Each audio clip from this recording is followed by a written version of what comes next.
ہے سیدہ طیبہ طاہرہ ظاہرہ عابدہ ساجدہ راکعہ سیدہ فاطمہ الزہرا رضی اللہ تعالی عنہا کا اسوہ مخدرات اسلام کے لیے، ہماری بہنوں بیٹیوں کے لیے مکمل کامل اور اکمل نمونہ ہے۔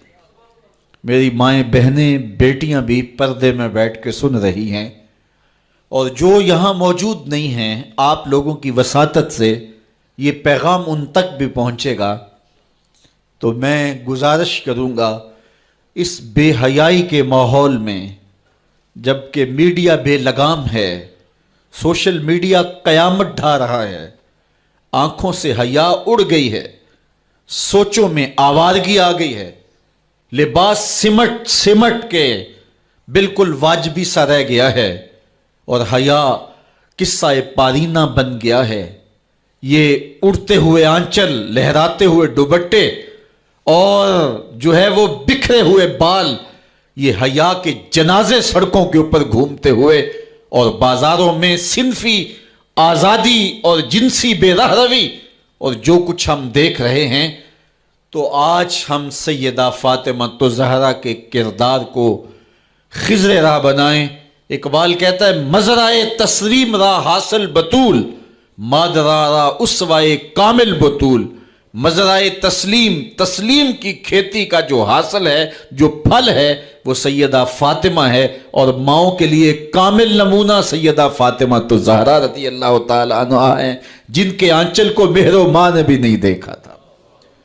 خادم کی شوہر کی خدمت بھی کرتی ہیں، بچوں کی تربیت بھی کرتی ہیں۔ آسیہ گردان و لب قرآن سرا، ادھر چکی بھی چل رہی ہے اور لبوں پر قرآن کے نغمے بھی جاری ہیں۔ آسیہ گرداں چکی چلا رہی ہیں، واللب قرآن سرا، اور اقبال کہتا ہے لبوں پر قرآن کے نغمے جاری ہیں۔ جب لبوں پہ قرآن کے نغمے ہو اور آٹا پیسا جا رہا ہو، تو پھر وہ گندم اور وہ آٹا جب بچے کھائیں گے تو پھر حسین ابن علی کے کردار ہی پیدا ہوں گے۔ لیکن تھرکتی تصویریں اور نیم برہنہ شکلیں اور کانوں میں جو ہے وہ میوزک کی آوازیں، اور ماں اس ماحول میں بچے کو دودھ پلا رہی ہو، تو بچہ حسین ابن علی کا جان نشین تو نہیں بنے گا۔ کوئی اداکار تو بن سکتا ہے، کوئی گلوکار تو بن سکتا ہے، لیکن حسین ابن علی کا جان نشین نہیں بنے گا۔ تو ماؤں کو کامل اکمل نمونہ سیدہ فاطمہ الزہرا کا اختیار کرنا چاہیے، اس نمونے کو لے کے اپنی زندگی میں اتارنا چاہیے۔ آج ہم دلیلیں دیتے ہیں، میڈیا سے دلیلیں سنتے ہیں، اسلام تنگ نہیں ہے، تم نے اسلام کے دائرے کو تنگ کر دیا ہے۔ میں ایک ہی بات کہا کرتا ہوں، یہ دلیلیں دینے والے سوچیں کہ رسول خدا کی بیٹی کے پردے کا عالم کیا تھا۔ بس ہمارے لیے وہ نمونہ ہے، وہ کامل اور اکمل نمونہ ہے، اور ہم نے اپنی زندگی اس نمونے کے مطابق گزارنی ہے۔ سیدہ پاک سلام اللہ علیہا کو اس بات کی فکر رہتی تھی کہ ساری زندگی تو میں نے اپنے پردے کی حفاظت کی، مرنے کے بعد جب پٹڑے کے اوپر ڈال کر کے لے جایا جاتا ہے لاش کو، تو اس وقت جسم جھلکتا ہے، چھلکتا ہے، تو بے پردگی ہوتی ہے۔ تو زندگی میں تو انسان اپنے پردے کی حفاظت کر لیتا ہے، لیکن جب جنازہ اٹھتا ہے تو اس وقت عورت کے جسم کی ڈیل ڈول ظاہر ہو جاتی ہے، اگرچہ اس کے اوپر پردہ پڑا ہوتا ہے۔ اور یہ سخت فکر مند تھی اور بات بھی کرتی تھی۔ حضرت اسماء بنت امیس رضی اللہ تعالی عنہا سیدہ پاک کے پاس بیٹھی تھی، اور یہ وہ خاتون ہیں جنہوں نے حبشہ کی جانب ہجرت کی تھی۔ جب مسلمانوں پر حالات تنگ ہو گئے تو 2 مرتبہ حبشہ کی جانب ہجرت ہوئی ہے، اور تیسری ہجرت جو ہے وہ مدینہ المنورہ کی جانب ہوئی۔ تو حبشہ کی جانب انہوں نے ہجرت کی اور وہاں کچھ وقت گزارا تھا۔ تو انہوں نے کہا کہ میں نے وہاں ایک منظر دیکھا ہے کہ چارپائی کے چاروں پائے جو ہیں ان کے ساتھ شاخیں باندھی جاتی ہیں، اور شاخیں باندھ کے ان کو پھر آپس میں جوڑ دیا جاتا ہے، اور اس کے اوپر کپڑا ڈال دیا جاتا ہے، وہ ایک ڈولی بن جاتی ہے، اور اس میں عورت کا جنازہ ہوتا ہے۔ تو جب یہ بات سنی تو سیدہ کی خوشی کی انتہا نہ رہی۔ کہا یہ تو بہت اچھا ہوا، اور سیدہ پاک کا پھر جنازہ پردے کے ایسے ماحول میں اٹھتا ہے اور رات کی تنہائی میں اٹھتا ہے، اور بہت تھوڑے لوگ جنازے میں شامل ہوتے ہیں، اور پھر سیدہ پاک سلام اللہ علیہا کے پردے کا عالم یہ ہے، اہل سیر نے لکھا ہے کل قیامت کے دن جب میدان حشر میں سیدہ تشریف لائیں گی تو 70,000 حوروں کے جلو میں ہوں گی، اور جب گزریں گی تو آواز آئے گی یا اہل الجمع غدوا ابصارکم لأن فاطمہ بنت محمد حتی تمر، اے نبیو رسولو پیغمبرو، اے صالحین نیکوکارو، اے حشر کے میدان میں جمع ہونے والے لوگوں، اپنی نظریں نیچی کر لو، محمد کی صاحبزادی گزر رہی ہے۔ تو قیامت کے دن بھی اللہ ان کو یہ اعزاز دے گا، ان کو تکریم دے گا، ان کو عزت نصیب کرے گا۔ تو سیدہ پاک کا نمونہ زندگی ہماری مخدرات اسلام کے لیے، ہماری بیٹیوں کے لیے، بہنوں کے لیے کامل، اکمل اور مکمل نمونہ ہے۔ مزرعہ تسلیم را حاصل بطول، مادران را اسوائے کامل بطول۔ تو ان سے ہمیں سیکھنا ہے کہ انہوں نے اپنی ساری زندگی کیسے گزاری۔ آج کی عورت کہتی ہے کہ میں نہیں کر سکتی نماز روزہ اور یہ امور نہیں بجا لا سکتی، بچوں کا بوجھ اتنا ہے، ان کی تربیت اور ان کو کھانا دینا، ان کو دودھ دینا، بار بار جو ہے وہ ان کا لباس تبدیل کرنا، کب وقت ہوتا ہے، میرے کپڑے بھی ناپاک ہو جاتے ہیں، تو کیسے میں ان کو جو ہے بچوں کو کروں اور اس کے بعد عبادات بھی وقت پہ کر سکوں، تو یہ بڑا مشکل ہے۔ وہ حضرت سیدہ کو دیکھیں کہ آپ اپنے کندھوں پہ مشکیزہ بھی اٹھا کے لاتی ہیں، چکی بھی پیستی ہیں، بیٹوں کی تربیت بھی کرتی ہیں، شوہر کی خدمت بھی کرتی ہیں، اور مصلی بچھا کے جب کھڑی ہوتی ہیں تو ساری ساری رات قیام میں، کبھی رکوع میں، کبھی سجدے میں گزر جاتی ہے، اور پھر کہتی ہیں مالک تیری راتیں اتنی چھوٹی ہیں، تیری بندی کا ذوق بندگی ہی پورا نہیں ہوتا، ایک تو رات اتنی لمبی بنا دے جی بھر کے تجھے سجدہ ہی کر سکوں۔ تو انہیں شکوہ رہتا ہے کہ راتیں اتنی چھوٹی ہیں اور میرا ذوق بندگی ہی پورا نہیں ہوتا۔ سارا دن روزے سے گزرتا ہے، رات قیام میں، رکوع اور سجود میں گزرتی ہے، اور بیٹوں کی تربیت کی تو وہ کائنات نے ایسی تربیت کا جوہر نہیں دیکھا ہے جو سیدہ فاطمہ کے گھر میں پلنے والے بچوں میں تربیت کا رنگ نظر آیا، کہ انہوں نے اپنا خون دے دیا لیکن دین کی آن پہ آنچ نہیں آنے دی۔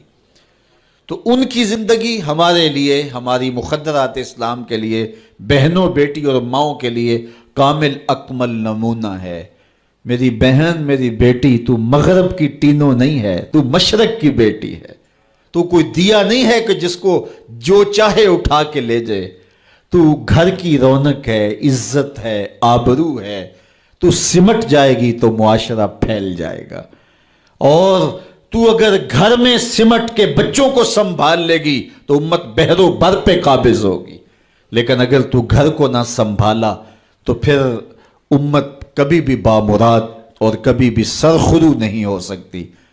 اگر پندے ز درویش پذیری، ہزار امت بمیرت تو نہ میری، بطول باش و پنہا شو ازیں عصر کہ در آغوش شبیر بگیری۔ اقبال کہتا ہے کہ اے امت مسلمہ میری ایک بات مان لے، ہزار امت مر جائے گی، امت مسلمہ تجھے موت نہیں آ سکتی، اور وہ کیا ہے؟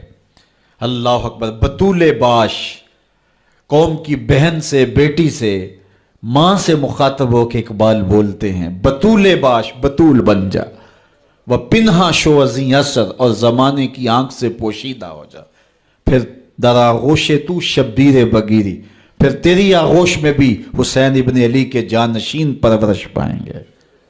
تو اپنے آپ کو سمیٹ کے اس کردار کے سانچے میں ڈال لیا جائے۔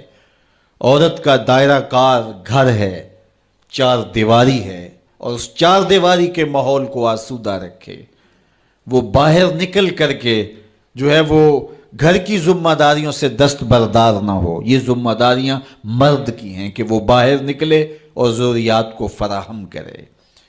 عورت کی ذمہ داری چار دیواری کی ہے، اس چار دیواری کو رونق بخشے، اور تربیت پر، نئی نسل کو بہتر بنانے کے لیے اپنی ساری صلاحیتیں صرف کر دے۔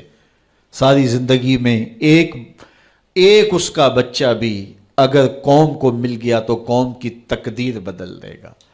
مائی راستی ہیں یا ام الخیر ہیں، انہوں نے ایک بچے کی تربیت کی، آج مائیں کیوں نہیں کر سکتی؟ بابا فرید کی ماں بیٹے کے مزاج کو سمجھتی ہیں کہ یہ شکر کو بہت پسند کرتا ہے، تو شکر کی پڑیا مصلے کے نیچے رکھ دیتی ہیں، اور بیٹا مصلہ اٹھاتا ہے تو نیچے شکر کی پڑیا ملتی ہے، روز ڈیوٹی دیتی ہیں، اور بیٹا شوق سے نماز پڑھتا ہے، بعض میں شکر کی پڑیا بھی ملے گی۔ ایک دن کہیں گئی تھی تو نماز کا وقت ہوا، ماں وہاں بے چین ہے، اور وہیں مصلی بچھا کے کہتی ہے مالک میری لاج رکھنا، آج بیٹا مصلی اٹھائے اور اس کو شکر کی پڑیا نہیں ملے گی تو راز کھل جائے گا، تو بیٹا کہیں بدظن نہ ہو جائے، اس کا گمان یہ ہے کہ مالک اپنی کرم نوازیوں سے یہ پوری مجھے ڈائریکٹ دیتا ہے، درمیان میں کوئی نہیں ہے۔ اللہ اکبر۔ خیر، ماں واپس پلٹی اور سب سے پہلے تجسس بھری نگاہ سے بیٹے کو دیکھ رہی تھی کہ بیٹا کوئی شکایت تو نہیں کرتا، لیکن فرید بیٹے کے لب پہ کوئی شکایت نہیں تھی۔ خیر، ماں نے پوچھ لیا بیٹا نماز پڑھی تھی؟ کہا اماں نماز پڑھی تھی، لیکن آج جو شکر ملی ہے اس کا چس ہی کوئی اور تھا، اس کا ذائقہ ہی کوئی اور تھا۔ تو آنکھوں سے چھم چھم آنسو برسنے لگے، مالک تو نے میری لاج رکھ لی۔ تو پھر بتایا کہ بیٹے میں تو یوں ہی پڑیا رکھتی تھی، آج مالک نے جو ہے وہ میری لاج رکھی ہے اور تیرے مصلے کے نیچے پڑیا رکھ دی، پھر فرید بنا نا۔ تو پیچھے ماں کھڑی نظر آتی ہے، حضرت غوث اعظم رضی اللہ تعالی عنہ۔ اگر غوث اعظم ہے تو ان کے جبے میں 40 دینار ماں سی رہی تھی نا، اور ساتھ نصیحت کر رہی تھی کہ بیٹا جو بھی ہو جھوٹ نہیں بولنا ہے۔ پھر ڈاکوؤں کو بتا رہے ہیں کہ 40 درہم تو میرے پاس بھی ہیں، تو ڈاکو کہتے ہیں عجیب کہانی ہے، بلاکو ڈاکوؤں کو بھی پیسے بتایا کرتا ہے۔ کہا میری ماں نے کہا تھا جھوٹ نہیں بولنا، جو بھی ہو جائے لیکن جھوٹ نہیں بولوں گا۔ اب ڈاکو شرمندہ ہو کے بولتے ہیں یہ ماں سے جھوٹ نہیں بولتا، ہم رب کا حکم نہیں مانتے۔ اور یہ پہلے لوگ تھے جو حضرت غوث اعظم کے ہاتھ پہ جو ہے وہ توبہ کرنے والے تھے۔ اللہ اکبر۔ قطب الدین بختیار کاکی جب درس گاہ میں جاتے ہیں، استاد پڑھاتا ہے الف لام میم ذالک الکتاب، پورا پارہ سنا دیتے ہیں۔ دوسرے پارے کا آغاز ہوتا ہے سیقول السفہاء من الناس، بچہ سارا پارہ سنا دیتا ہے۔ تیسرا پارہ، چوتھا پارہ، 14 پارے سنا دیے۔ کہا یہاں سے شروع کرو، سبحان الذی اسریٰ بعبدہ۔ تو کہا بیٹا جس درس گاہ میں 14 پارے پڑے تھے وہیں بقیہ قرآن بھی حفظ کر لیا ہوتا۔ کہا استاد جی میں کسی درس گاہ میں نہیں گیا، میری ماں 14 پاروں کی حافظہ تھی، اور صبح جب اٹھتی تھی تو قرآن بھی پڑھنے لگتی اور کام کاج بھی کرتی، تو بچپن سے ہی سن کے ماں کی آغوش سے یہ 14 پارے یاد ہو گئے۔ تو مائیں اگر ایسی ہوں تو بیٹے ایسے ہوتے ہیں، اس لیے ماں کے کردار کو روشن کرنا ہوگا، ماں کے کردار کو بہتر کرنا ہوگا، اور ماؤں کے لیے کامل اکمل نمونہ سیدہ پاک سلام اللہ علیہا کا نمونہ زندگی ہے، اور ان کی زندگی کے ایک پہلو سے روشنی لے کر کے، اجالا لے کر کے مخدرات اسلام کی زندگیوں میں چراغاں کیا جا سکتا ہے، اور ان کی زندگی سے ایک اچھی نسل تیار ہو سکتی ہے۔ کسی نے کہا تھا مجھے اچھی مائیں دے دو میں تمہیں اچھی نسل دوں گا، تو سیدہ پاک کا اسوہ ہمارے لیے یقیناً کامل اور اکمل نمونہ ہے۔ اللہ تعالیٰ ان کے نقوش پاک کی برکتیں اور ان کے وجود سے وابستہ رحمتیں ہماری ماؤں، بہنوں اور بیٹیوں کو نصیب فرمائے۔ اور آج کی اس مجلس میں ہم ان کی وساطت سے اللہ کی بارگاہ میں دعا کرتے ہیں، اے اللہ حیا سوز ماحول سے اس امت کو نجات عطا کر دے، اور اس امت کو پھر عظمت پارینہ و رفتہ عطا کر دے، اور قوم کی بیٹیوں کو اسوہ بطول پہ گامزن کر دے۔